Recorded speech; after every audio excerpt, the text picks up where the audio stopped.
Olá pessoal, nessa videoaula vamos fazer mais um exemplo para determinar todos os pontos em que f é diferenciável. Nessa aula eu praticamente só vou ficar lendo no quadro porque a gente já fez muitos exemplos na aula anterior e aqui eu quero destacar só uma propriedade, por exemplo, se você bater o olho e perceber que a função é descontínua, então a função já não é diferenciável, não precisa gastar mais energia para isso. E é isso que eu quero passar um pouco nessa aula e vamos dizer como, mais ou menos, ou pelo menos uma sugestão de como escrever. E também, claro, eu vou explicar cada um dos resultados. Então, a função que a gente vai trabalhar já é uma, vamos dizer, velha conhecida nossa, né? Já apareceu várias vezes essa função. Ela é uma função que a gente já conhece como descontínua, e muitas vezes, porque essencialmente aqui tem um grau, o numerador tem um grau 2 e o denominador tem grau 2, e a gente já fez por continuidade de caminhos, etc., que se pegar dois caminhos diferentes, suficientemente espertos, já mostra que o limite não existe quando x e y tende a 0, 0. E o que eu quero fazer nessa função é determinar todos os pontos em que f é diferenciável. Então, o que a gente faz primeiro? Bom, a primeira parte que a gente faz é olhar essa expressão. Pega essa função, uma função auxiliar, g de x, y igual a isso aqui.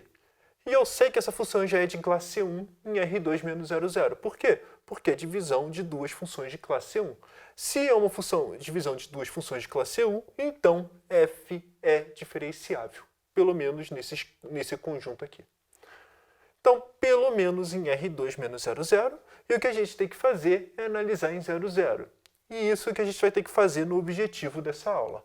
Analisando em 0, 0, então o que eu escrevi? Escrevi esse trecho aqui. Como que a gente prova que o limite quando x e y tende a 0, 0 não existe? Essencialmente, a gente olha dois caminhos.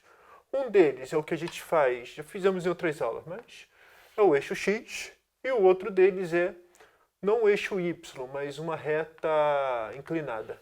Pode ser o xx. Se você fizer o f de x0, essa função é constante igual a 0 para todo x. E se você fizer o f de xx, substituir y por x, é constante igual a 1 meio. Então, se eu fizer o limite quando x tende a 0 disso, dá 1 meio, e o limite quando x tende a 0 disso, dá 0. Então, o limite quando x e y tende a 0, 0 não existe. Então, como f não é contínua em 0, 0, então f não é diferenciável em 0, 0. Isso aqui a gente já provou. Diferenciabilidade implica continuidade, então não Q implica não P. Então, se f não é contínuo, em particular, f não é diferenciável. Então, acabou. Isso só escrevendo isso aqui, logo f não é diferenciável em 0, 0. Resposta, por tudo que a gente fez, R2 menos 0, 0. Mas, professor, eu precisava usar esse resultado, que f não é contínuo, então implica que f não é diferenciável? Não. Vocês podem gastar um pouco mais de escrita.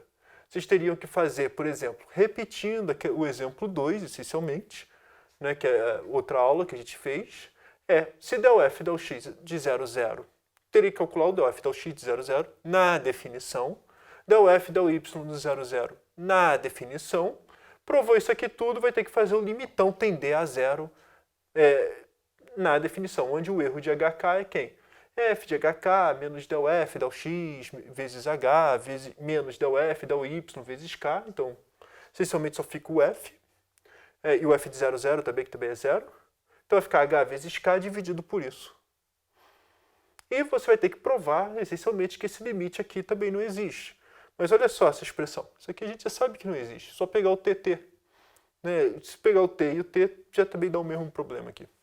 Tá? Vai ser um pouquinho pior, porque na verdade o limite não existe. Mas, essencialmente, é o mesmo argumento, mesma escrita, só vai gastar mais tempo.